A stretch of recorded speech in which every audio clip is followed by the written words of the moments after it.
This episode of Trifles is brought to you by listeners like you, who support us on Patreon and Substack. To learn more, go to patreon.com/trifles or trifles.substack.com. Welcome to Trifles, a weekly podcast about the Sherlock Holmes stories. It is, of course, a trifle, but there is nothing so important as trifles. Yes, the band was speckled and there were 6 Napoleons, but there are so many other details to pick apart in the stories. Pray, be precise as to details. You know the plots, but what about the minutiae? Have you ever stopped to wonder about why Dr. Watson was called James by his wife? Or of Sherlock Holmes' dining habits? Or what happened when he let a criminal escape? You are very inquisitive, Mr. Holmes. It is my business to know what other people don't know. Scott Monty and Burt Wolder will have the answers to these questions and more in Trifles. The game's afoot.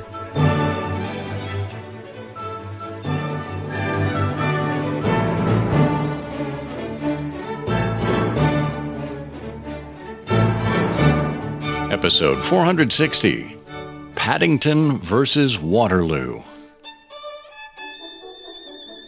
Hello, and welcome to Trifles, the podcast about the details in the Sherlock Holmes stories. I'm Scott Monty. I'm Burt Wolder. And Burt, are you all buttoned up like Paddington? I am all buttoned up like Paddington. I've got my duffel coat and my suitcase, my marmalade, and my hard stare. I've got my hard stare really down to a science, so I'm all set. Good. And you look great in a yellow hat.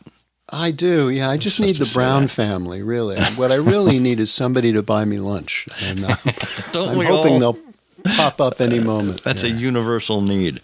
Well, our universal need here is to have a discussion with you, dear listener, about, you guessed it, what's going on in the Hound of the Baskervilles. We've been hitting this drumbeat over and over again here in the month of October because it is Hound of the Baskervilles month. And this time we're going to be looking at a little trifle. This is perfect. This is one of those things that when you see it, you think, why didn't I ever think of that before? It was pointed out by someone on Facebook in the Strangers Room. And incidentally, if you're not a member of the Strangers Room, we would invite you to join us there. It's on Facebook. We'll have a link to that in the show notes. It's a group of hundreds of Sherlockians where we discuss whatever happens to come to mind, things we find online, in person, etc. We would certainly welcome your participation.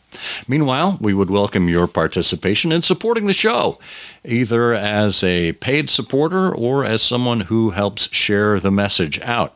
For as little as $1 a month, you can support us on Patreon or on Substack. We'll have links to those in the show notes.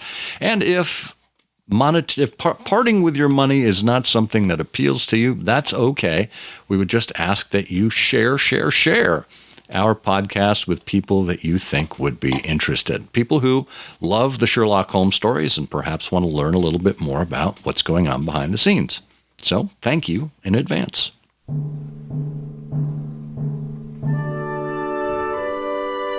Well, we find ourselves not out on Dartmoor, but trying to get from London to Dartmoor. This is a conundrum that was brought up in the Strangers Room. Bert, you want to set the scene for us so we know what it is we're talking about? Yes, and this was brought to the Strangers Room by a terrific irregular and a friend of ours, Tom Francis, a member of the Speckled Band, many, many other groups. And Tom wrote that he'd finished The Hound of the Baskervilles for the millionth time and noticed something he'd always missed. Sir Henry and Watson traveled to Dartmoor from Paddington. This is Paddington train station, Paddington rail station in London.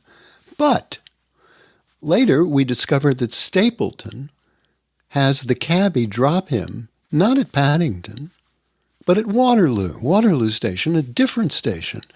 Now, Tom says it would seem that since they were all going to Coombe Tracey, they would leave from the same station. Now, maybe somebody has dug into this, and maybe I've forgotten about it, but what's going on here, says Tom. What a great question. It really is. And it's one of those things that, if you're paying attention while you're reading and you happen to notice these little details, you might wonder about it. And I looked in every annotated version of the Sherlock Holmes stories that I have. The Baring Gould annotated, the Les Klinger annotated, even the Oxford Sherlock Holmes. None of them call out this discrepancy. I thought that was interesting. So what I did first to kind of ground myself a little bit is I went to the handy Encyclopedia Sherlockiana by Jack Tracy.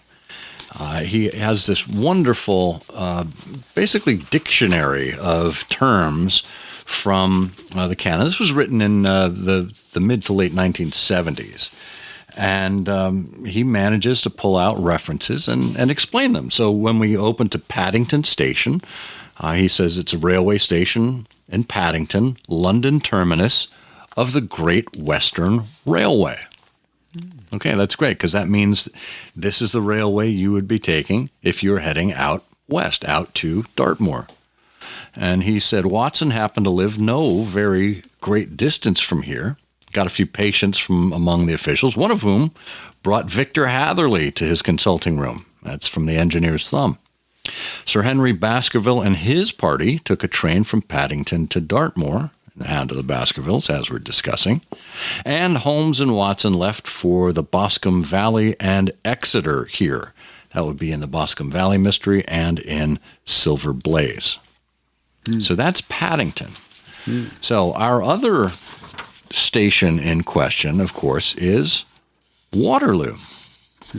Now, the Waterloo station is a station in Lambeth, terminus of the Southwestern Railway. And it was constructed in 1848. Trains to and from Horsham, that's the 5 Orange Pips, Woking, the Naval Treaty, Farnham, and the Solitary Cyclist, and Leatherhead, and the Speckled Band make use of Waterloo. And it's where Holmes had supper upon his arrival from Aldershot in The Crooked Man. And this, of course, is where Sir Henry Baskerville arrived, presumably from Southampton. And then, of course, Stapleton was driven to Waterloo Station by John Clayton, whose cab yard was nearby. So, those are the facts with respect to the stations and in which stories they appeared, but it does beg the question, why would the two departing for the same zone, for the same place out west, happen to choose two different stations? Well, yeah, and it's a lovely question, and the root, if you want to go back to the answer here, the root of the answer has to do really with the way railways developed, not only in Britain, but in the United States and other places. The issue with the railways, of course, was the initial capital and laying of the track. And this was done always by initially independent companies who raised money by selling stock and getting investors and things like that. And over the years, the railways become nationalized and unified or denationalized and ununified and organized this way and organized that way.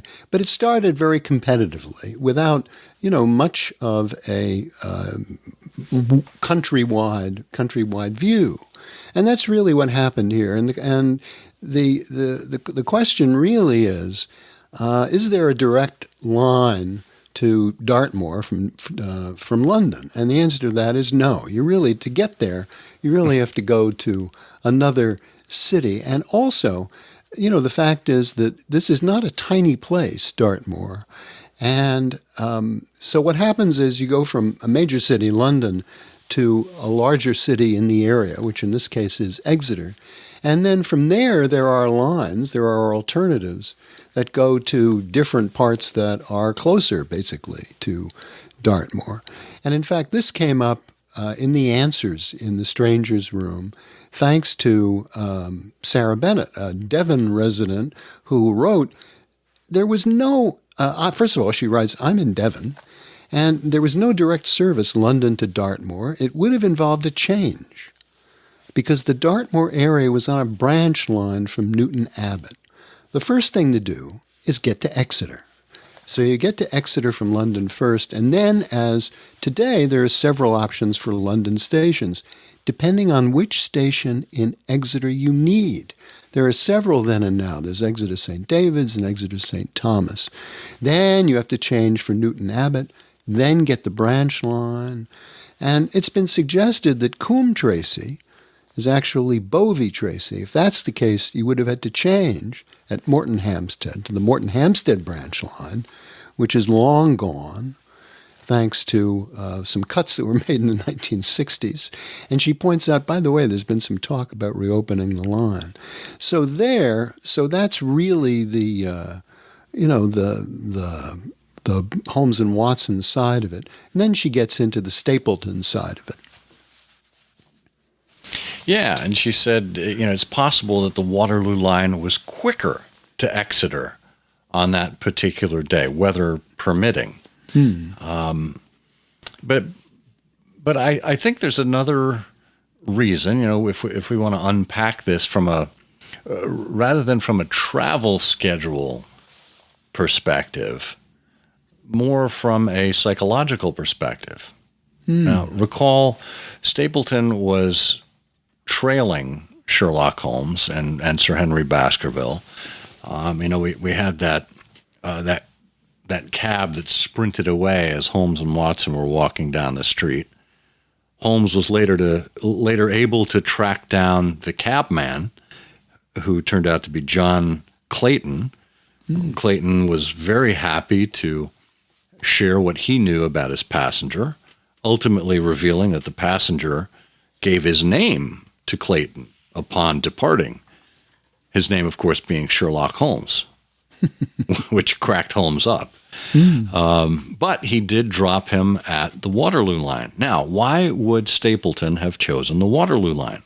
Certainly, schedule is one point. But if he were able to determine that Watson and Sir Henry were departing via Paddington, it's highly probable that he would not have wanted to run into them at Paddington and be taking the same train out to Coombe Tracey with them.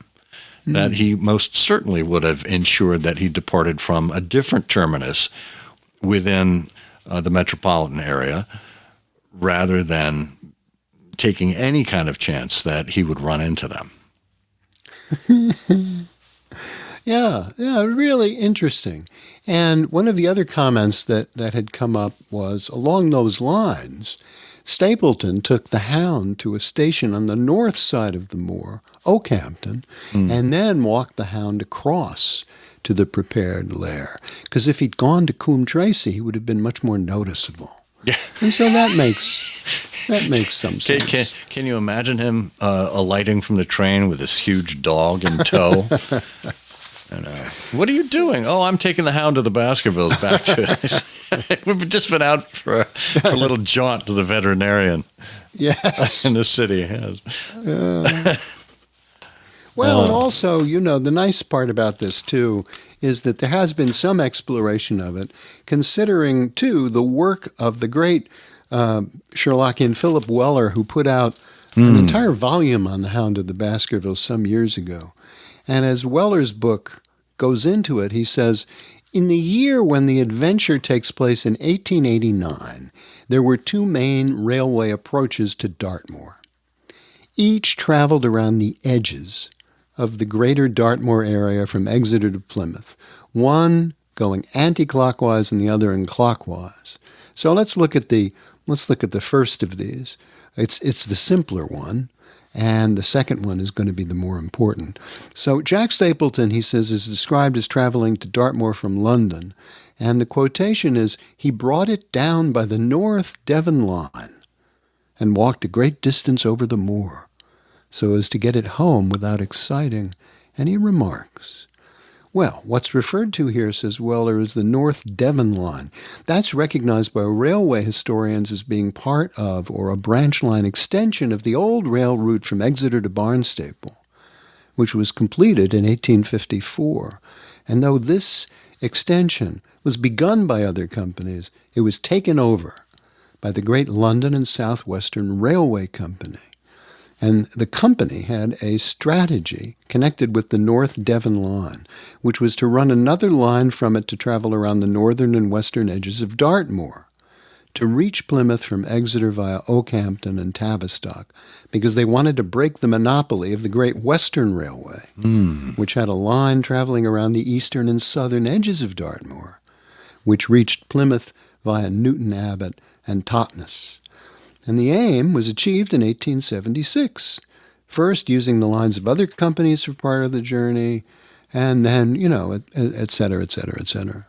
So that was the normal route for reaching somewhere lying in the eastern, southeastern, or southern areas of the high moor.